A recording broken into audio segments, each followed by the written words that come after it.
katuboran nagbukas. Plano sa Diyos, usa ka istorya gihisgutan.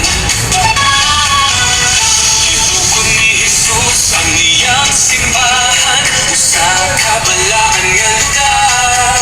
Di nagugma o grasya, puno ang tanang espasyo. Catholic faith defenders, barog nga taas ug maisugon. Manalipod sa tinuod nga simbahan, usa istorya nga isulti. Usa balaan Katoliko, apostoliko, kita nagbarog.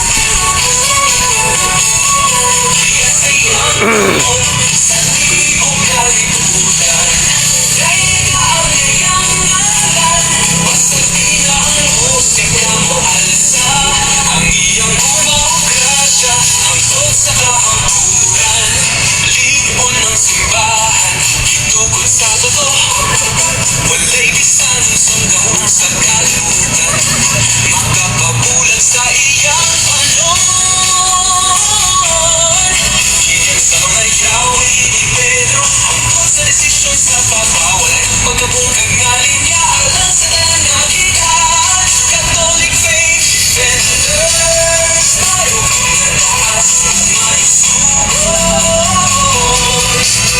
Manalipod sa tinuod nga simbahan, usa ka istorya nga isulti. Usa balaan Katoliko, apostoliko, kita nagbarog. Kaya sa iyang kamot, sa tibok kalibutan, dahil nga ang iyang ngalan, wasagin nga ang musika mo alsa. Ang iyang gumaw grasya, hangtod sa kahangturan. O kalibutan, ang iyang mensahe. Kita pa ka? Ano, anya na? Pabalik ko ikuan.